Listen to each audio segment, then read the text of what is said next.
तर वाशिमच्या मालेगावमध्ये एकांबा या गवळीमध्ये भीषण पाणी टंचाई पाहायला मिळते। महिलांचा जिल्हा परिषद कार्यालयावर हंडा मोर्चा काढण्यात आला होता। हंडा मोर्चा काढून प्रशासनाविरोधात तीव्र नाराजी व्यक्त करण्यात आली। गावात अनेक वर्षांपासून पिण्याच्या पाण्याची समस्या कायम असल्याची माहिती आहे।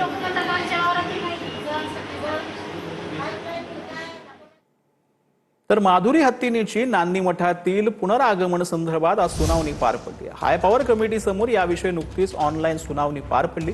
नान्नी येथे माधुरीसाठी नव्याने निर्माण केलेल्या सोयीसुविधांचा आढावा घेऊन पुढील 20 दिवसात तसा अहवाल सादर करण्याचे आदेश कमिटीने दिले। तसेच सध्या वनतारामध्ये असलेल्या माधुरी हत्तीनीची वैद्यकीय तपासणी करून तिच्या तब्येतीचा अहवालही हाय पॉवर कमिटी समोर मांडला जाणार असल्याची माहिती वकील मनोज पाटील यांनी दिली आहे। त्या अहवालानंतरच माधुरी हत्तीनीच्या संदर्भात मठातील वापसीचा अंतिम निर्णय होणार असल्याची देखील माहिती आहे। नांदणीमध्ये ज्या सुविधा आम्ही निर्माण केलेल्या आहेत त्याची पाहणी करून तपासणी करून एक पूर्ण रिपोर्ट हाय पॉवर कमिटीला 20 दिवसांमध्ये ते सादर करतील आणि त्याच्यानंतर पुढची सुनावणी त्या रिपोर्टच्या अवलोकन केल्यानंतर हाय पॉवर कमिटीने त्याच्या बाबतीमध्ये भूमिका ठेवलेली आहे। तर मुंबई गोवा महामार्ग मानगाव रेल्वे ब्रिज जवळ अपघात झालाय। दुचाकी स्वाराचा जागीच मृत्यू झालाय। भरधाव मालवाहू ट्रक आणि दुचाकीचा अपघात झालाय। मालवाहू ट्रक मुंबईच्या दिशेने जात होता।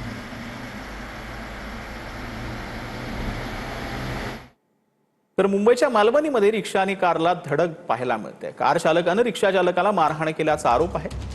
मारहाणीची संपूर्ण घटना सीसीटीव्ही कॅमेऱ्यामध्ये कैद झाली।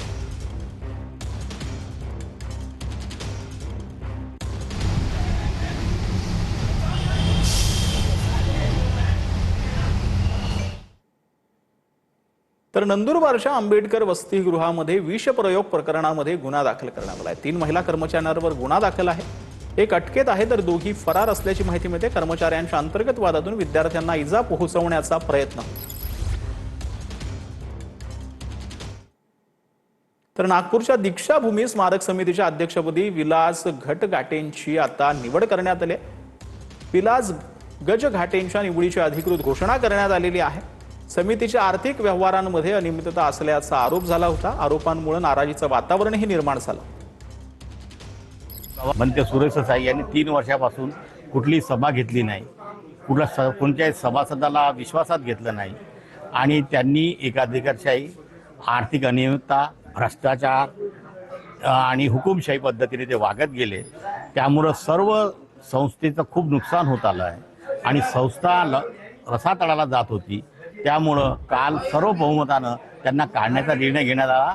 त्यांना काढलं आणि त्यानंतर त्याचं सदस्य सुद्धा रद्द करण्यात आलं। तर कल्याण MIDC कडून पाणी कपातीची घोषणा करण्यात आली। बुधवारी मध्यरात्रीपासून शुक्रवारी मध्यरात्रीपर्यंत 48 तास पाणी पुरवठा बंद राहणार आहे। पाणी कपातीच्या औद्योगिक क्षेत्रांना फटका बसण्याची शक्यता आहे। डोंबिवली औद्योगिक क्षेत्र, तळोजा औद्योगिक क्षेत्र, कल्याण डोंबिवली महापालिका, उल्हासनगर महापालिकेसह परिसरातील इतर ग्रामपंचायतींना होणारा पाणी पुरवठा बंद राहणार। तर अकोला शहरातील शिवनी मलकापूर परिसरात गढूळ पाण्याचा पुरवठा होत असल्याने नगरसेवक आक्रमक झाले। गढूळ पाण्याची बाटली घेऊन नगरसेवकांनी सभागृहात आंदोलन केलंय। वंचित बहुजन आघाडीचे नगरसेवक पराग गवईंनी अधिकाऱ्यांना गढूळ पाण्याची बाटली आणि गुलाबाचं फूल देण्याचा प्रयत्न केला। देशमुख हत्या प्रकरणातील आरोप विष्णू चाटेचा जामीन फेटाळण्यात आलेला आहे। बीडच्या विशेष मकोका कोर्टात देशमुख हत्या प्रकरणात सुनावणी झाली। संतोष देशमुख हत्या प्रकरणाची पुढील सुनावणी 29 जूनला होणार आहे।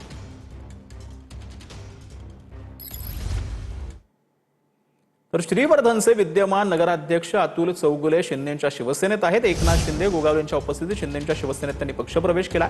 रायगडमधील पदाधिकाऱ्यांसोबत पक्षप्रवेश करण्यात आलेला आहे।